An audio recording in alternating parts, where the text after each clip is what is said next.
अस्सलामुअलैकुम, welcome to health and happiness with doctor Varda Sikander. एक नए एपिसोड के साथ, एक नए टॉपिक के साथ EFUM हेल्थ फोरम, जहां रोज़ाना हम आपको मिलवाते हैं मुख्तलिफ हेल्थ प्रोफेशनल से, घर बैठे आपको बताते हैं डिजीज़ और उनके सलूशंस के बारे में।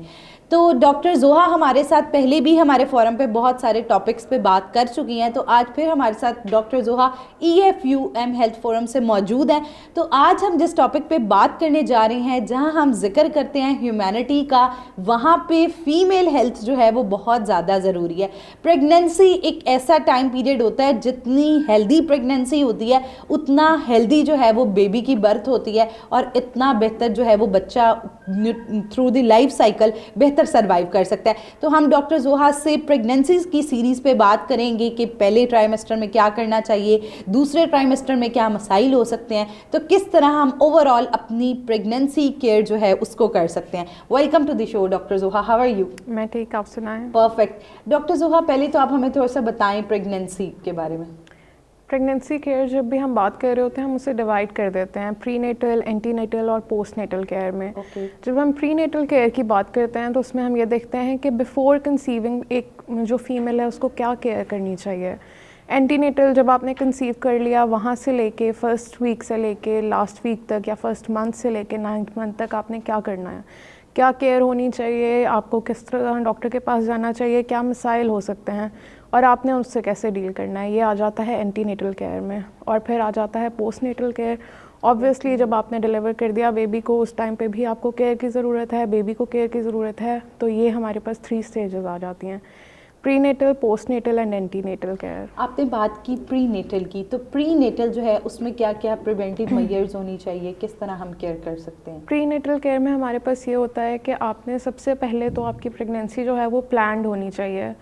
अनप्लान प्रेगनेंसी के लिए आपको नहीं जाना चाहिए कि बाय एक्सीडेंट आप प्रेगनेंसी, कुछ केसेस में होता भी है, पर अगर आपकी फ़र्स्ट प्रेगनेंसी है और आप प्लान कर रहे हो तो प्लानिंग में सबसे पहले ये होता है कि आपने कुछ टेस्ट कराने होते हैं अपने लिए, ठीक है। जैसे कि कुछ फीमेल्स होती हैं जो डायबिटिक होती हैं, या कुछ होती हैं जो ऑलरेडी एनीमिक होती हैं, तो उनके लिए बहुत ज़रूरी होता है कि आप पहले इस चीज़ को प्लान करो। उसके अलावा हमारी सप्लीमेंट्स बहुत ज़रूरी होती हैं, जैसे फोलिक एसिड है, वो बच्चे की ग्रोथ के लिए बहुत ज़रूरी है, और वो हमने प्री प्रेगनेंसी 3 मंथ्स आपने लेना होता है बिफोर कंसेप्शन। जब आप सोचते हो कि ठीक है अब I want to conceive now, तो आपने 3 मंथ्स पहले फॉलिक एसिड स्टार्ट करना होता है तो वो बहुत ज़रूरी है। उसके साथ आपने ये करना होता है, मैंने आपको बताया, आपने टेस्ट कराने होते हैं, ठीक है। आपको एक हेल्थ केयर प्रोफेशनल डॉक्टर के साथ इन कांटेक्ट होना पड़ता है ताकि वो आपकी सारी प्रोफाइल चेक करें और वो आपको हेड्स अप दें कि अब ठीक है, आप इस वक्त इस कंडीशन में हैं कि आप एक प्रेगनेंसी उसको अच्छे तरीके से कैरी कर सकती हैं। उस टाइम पे आपको प्रेगनेंसी के लिए जाना चाहिए। ये सब होता है हमारा प्रीनेटल केयर के अंदर।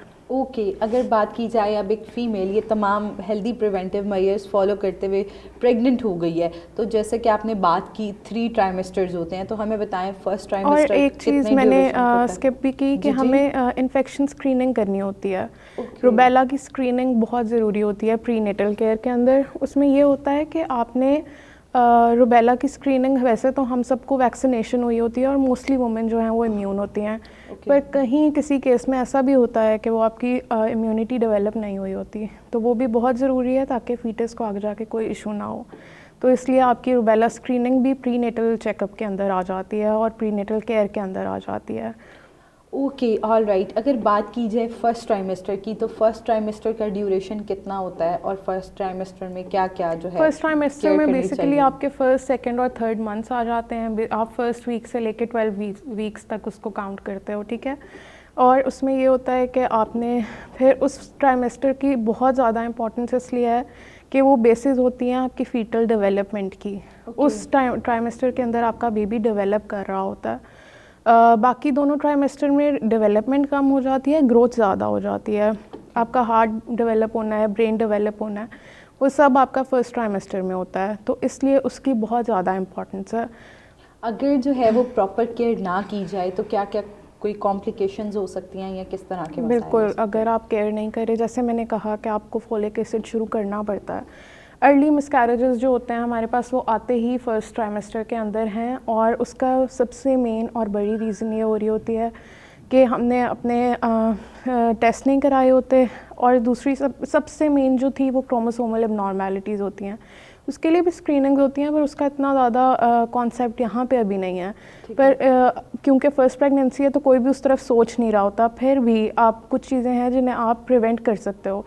जैसे डायबिटीज़ अगर आपको है तो हार्ट की एनोमलीज़ बहुत कॉमन होती हैं बच्चों के अंदर। तो आप अगर आपको पता है आपको डायबिटीज़ हैं, या नहीं भी पता और आप हेल्थ केयर प्रोफेशनल के पास जाते हो, वो आपको डायग्नोज कर रहे हैं, आप उसे वेल कंट्रोल करो और फिर आप प्रेगनेंसी को लेकर चलो, तो ये सब एबनॉर्मेलिटीज़ नहीं आती। क्रोमोसोमल एबनॉर्मेलिटीज़ होती हैं, मैंने अभी आपको बताया कि हम स्क्रीनिंग करते हैं इन्फेक्शंस की, तो हमारे पास साइटोमेगालोवायरसेस आ रहे होते हैं और टॉक्सोप्लाज्मोसिस आ रहा होता है। ये सब इन्फेक्शन स्क्रीनिंग होना, आपका CBC होना, एनीमिया जो है वो लाइफ थ्रेटनिंग हो सकता है प्रेगनेंसी के अंदर, तो ये सब कुछ बहुत ज़रूरी होता है कि आप एक दफ़ा चेक करा लो, क्योंकि इससे फीटल डेवलपमेंट जो है वो इफ़ेक्ट होती है। अगर आप फोलिक एसिड नहीं ले रहे, न्यूरल ट्यूब डिफेक्ट्स होते हैं। एहतियात इलाज से बहुत बेहतर है, हम हमेशा कहते हैं। तो आप बताएं कि कौन सी ऐसी कंडीशंस हैं जिनमें डॉक्टर के पास जाना बहुत ज़रूरी हो जाता है? सबसे पहली कंडीशन यही है कि आप प्रेग्नेंट हो गए हो, तो आपने डॉक्टर के पास जाना है। अब वो टाइम नहीं है कि आप घर बैठे रहो, पहले ही आपने जाना है जब आप सोच लो कि आपने कंसीव करना है, क्योंकि वो आपको सप्लीमेंट स्टार्ट कराएंगे उसके लिए, ठीक है। फोलिक एसिड बहुत ज़रूरी है, न्यूरल ट्यूब डिफेक्ट्स होते हैं अगर आप नहीं ले रहे तो। जब आप वहाँ चले गए उनके पास, उन्होंने आपको स्टार्ट करा दिया सप्लीमेंट्स, आपने कंसीव कर लिया। जब 1 वीक गुजरता है ऑलमोस्ट, अगर आपकी डेट मिस हो गई है तो लोग उसको चेक करते हैं। जब आप चेक कर रहे हो तो आपने उसी वक्त कांटेक्ट करना है डॉक्टर को, बेशक वो आपको विज़िट के लिए ना कहें, but do let them know कि आपने कंसीव कर लिया है। बेसिकली अगर नॉर्मल प्रेगनेंसी हो तो हम कहते हैं कि 3 वीक्स वेट कर लें और उसके बाद आप पहला स्कैन करा लें, ताकि हम देख लें कि हार्ट बीट आ रही है और वो सब चीज़ें। अगर नहीं आए तो फिर 15 डेज़ बाद रिपीट करते हैं। फिर वो एक और चीज़ है, ऑब्वियसली जब आप जा रहे होते हो डॉक्टर के पास तो वो आपको वो सब कुछ गाइड करते हैं। एग्जैक्टली, साथ साथ आपकी मॉनिटरिंग और वो वाली चीज़ें बड़ी ज़रूरी हैं। मोस्ट इम्पॉर्टेंट चीज़ ये है कि अब हर चीज़ साथ साथ मॉनिटर होती रहे, तो ये बहुत ज़रूरी होता है कि आप डॉक्टर के साथ कांटेक्ट में हो, अपने सारे स्कैन्स टाइम पे करा रहे हो। इस ट्राइमेस्टर में ऑलमोस्ट 2 स्कैन्स हो जाते हैं, एक तो हार्ट बीट के लिए और फिर लेट ट्राइमेस्टर में एक स्कैन हम करते हैं, और फिर नेक्स्ट ट्राइमेस्टर के स्कैन्स भी होते हैं। वो सब बहुत ज़रूरी है। उसके साथ आपका CBC चेक करेंगे, गेस्टेशनल डायबिटीज़ जो है वो इस ट्राइमेस्टर में शुरू हो जाती है लोगों को, तो ये सब कुछ आपके ब्लड टेस्ट, BSR, हर चीज़ आपका जो डॉक्टर होंगी, जो गायनेकोलॉजिस्ट होंगी, वो चेक करेंगी। Okay, all right. हम अपने लास्ट क्वेश्चन की तरफ जाते हैं। अगर बात की जाए तो आप हमारी ऑडियंस को बताएं कि फर्स्ट ट्राइमेस्टर में कौन सी केयर जो है वो सबसे ज़्यादा अहम रोल प्ले करती है और जो चीज़ें बहुत अहमियत रखती हैं फर्स्ट ट्राइमेस्टर में? फर्स्ट ट्राइमेस्टर में सबसे इम्पॉर्टेंट तो ये होता है कि आप डाइट एकदम से, लोग उस ट्राइमेस्टर में ये भी होता है कि नौजिया और वॉमिटिंग बहुत ज़्यादा होती है, डिजीनेस हो रही होती है, तो कुछ लोग अनड्यू प्रेशर लेते हैं कि बस अब हमने खाना है और खाते जाना है। वो ज़रूरी नहीं होता, और मीट लेना भी ज़रूरी नहीं होता।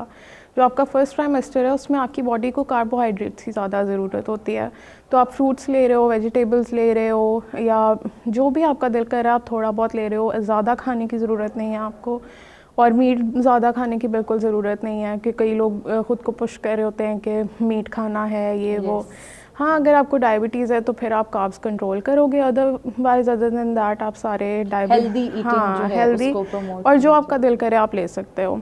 एक चीज़ डाइट में एक देखनी होती है कि मैंने बताया था टॉक्सोप्लाज्मोसिस का, रॉ मीट में वो होता है, तो आपने मीट जब भी हैंडल भी करना है तो ग्लव्स पहन के करो, और खाना है तो उसको बहुत अच्छे तरीके से कुक करके खाएं। उसके साथ ये होता है कि कैट्स और डॉग्स जो हैं वो भी ये वायरस कैरी करते हैं, तो फर्स्ट 3 वीक्स जो हैं आपने अपने पेट को भी अपने से ज़्यादा करीब ना करें, मुंह के पास ना आने दें, ये सब केयर करनी होती है। उसके साथ कुछ लोगों में ये होता है कि जूनियर ने पता लगता है कि प्रेगनेंसी हो गई है तो वो लेट जाते हैं। बिल्कुल, इसको एक बीमारी कंसीडर करते हैं कि जो है वो बेड रेस्ट करना है, और अब ये वाली चीज़ें जो है तो वो बिल्कुल एकदम से ना बेड पे आ जाते हैं।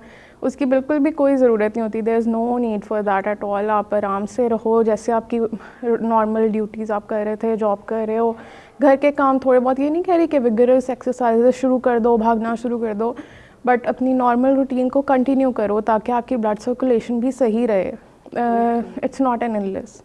ओके। तो इलनेस नहीं है तो फिर उसके लिए आपको बेड रेस्ट की भी ज़रूरत नहीं है। अपने आप को नॉर्मल रखें और अपने सप्लीमेंट्स को टाइम पे लें, सप्लीमेंट्स मिस नहीं करें। Okay, perfect. डॉक्टर जोहा हमारे साथ मौजूद थी, इन्होंने हमें बहुत ज़बरदस्त एलेबोरेट किया कि प्रेगनेंसी का जो फर्स्ट ट्राइमेस्टर होता है उसमें बड़ी अच्छी प्रिवेंटिव मेजर्स बताई कि it's a condition, don't take it as a disease. तो आप अपनी हेल्दी हैबिट्स, जितनी अपनी प्रेगनेंसी में हेल्दी हैबिट्स को प्रमोट करेंगे उतनी हेल्दी आपकी प्रेगनेंसी होगी।